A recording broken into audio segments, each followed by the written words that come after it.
का रचित सुसमाचार 14वां अध्याय। फिर वह सब्त के दिन फरीसियों के सरदारों में से किसी के घर में रोटी खाने गया, और वे उसकी घात में थे। और देखो, एक मनुष्य उसके सामने था जिसे जलंधर का रोग था।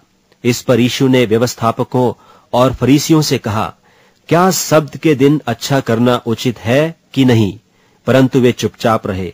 तब उसने उसे हाथ लगाकर चंगा किया और जाने दिया, और उनसे कहा कि तुम में से ऐसा कौन है जिसका गदहा या बैल कुएं में गिर जाए और वह सब्त के दिन उसे तुरंत बाहर न निकाल ले? वे इन बातों का कुछ उत्तर न दे सके।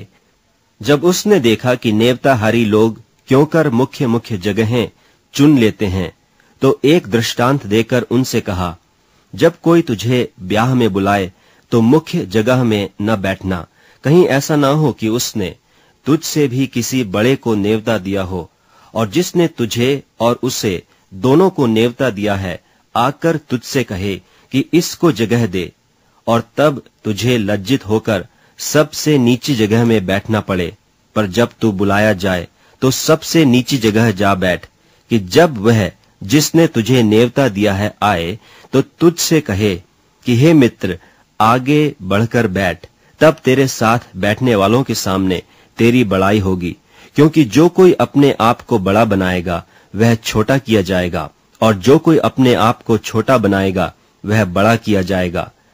तब उसने अपने नेवता देने वाले से भी कहा, जब तू दिन का या रात का भोज करे तो अपने मित्रों या भाइयों या कुटुंबियों या धनवान पड़ोसियों को न बुला, कहीं ऐसा न हो कि वे भी तुझे नेवता दें और तेरा बदला हो जाए। परंतु जब तू भोज करे तो कंगालों, टुंडों, लंगड़ों और अंधों को बुला, तब तू धन्य होगा, क्योंकि उनके पास तुझे बदला देने को कुछ नहीं, परंतु तुझे धर्मियों के जी उठने पर इसका प्रतिफल मिलेगा। उसके साथ भोजन करने वालों में से एक ने ये बातें सुनकर उससे कहा, धन्य है वह जो परमेश्वर के राज में रोटी खाएगा। उसने उससे कहा, किसी मनुष्य ने बड़ी जेवनार की और बहुतों को बुलाया।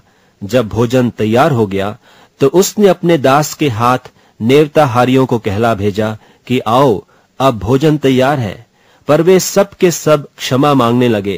पहले ने उससे कहा, मैंने खेत मोल लिया है और अवश्य है कि उसे देखूं। मैं तुझसे विनती करता हूं, मुझे क्षमा करा दे। दूसरे ने कहा, मैंने 5 जोड़े बैल मोल लिए हैं और उन्हें परखने जाता हूं। मैं तुझसे विनती करता हूं, मुझे क्षमा करा दे। एक और ने कहा, मैंने ब्याह किया है, इसलिए मैं नहीं आ सकता। उस दास ने आकर अपने स्वामी को ये बातें कह सुनाई। तब घर के स्वामी ने क्रोध में आकर अपने दास से कहा, नगर के बाजारों और गलियों में तुरंत जाकर कंगालों, टुंडों, लंगड़ों और अंधों को यहां ले आओ। दास ने फिर कहा, हे स्वामी, जैसे तूने कहा था वैसे ही किया गया है, और फिर भी जगह है। स्वामी ने दास से कहा, सड़कों पर और बाड़ों की ओर जाकर लोगों को बरबस ले ही आ, ताकि मेरा घर भर जाए। क्योंकि मैं तुमसे कहता हूं कि उन नेवते हुओं में से कोई मेरी जेवनार को न चखेगा। और जब बड़ी भीड़ उसके साथ जा रही थी तो उसने पीछे फिरकर उनसे कहा, यदि कोई मेरे पास आए और अपने पिता और माता और पत्नी और लड़के बालों और भाइयों और बहनों वरन अपने प्राण को भी अप्रिय न जाने, तो वह मेरा चेला नहीं हो सकता। और जो कोई अपना क्रूस न उठाए और मेरे पीछे न आए, वह भी मेरा चेला नहीं हो सकता। तुम में से कौन है कि गढ़ बनाना चाहता हो और पहले बैठकर खर्च न जोड़े कि पूरा करने की विसात मेरे पास है कि नहीं? कहीं ऐसा न हो कि जब नेव डालकर तैयार न कर सके तो सब देखने वाले यह कहकर उसे ठट्ठों में उड़ाने लगें कि यह मनुष्य बनाने तो लगा पर तैयार न कर सका। या कौन ऐसा राजा है कि दूसरे राजा से युद्ध करने जाता हो और पहले बैठकर विचार न कर ले कि जो 20,000 लेकर मुझ पर चढ़ा आता है, क्या मैं 10,000 लेकर उसका सामना कर सकता हूं कि नहीं? नहीं तो उसके दूर रहते ही वह दूतों को भेजकर मिलाप करना चाहेगा। इसी रीति से तुम में से जो कोई अपना सब कुछ त्याग न दे, तो वह मेरा चेला नहीं हो सकता। नमक तो अच्छा है, परंतु यदि नमक का स्वाद बिगड़ जाए तो वह किस वस्तु से स्वादिष्ट किया जाएगा?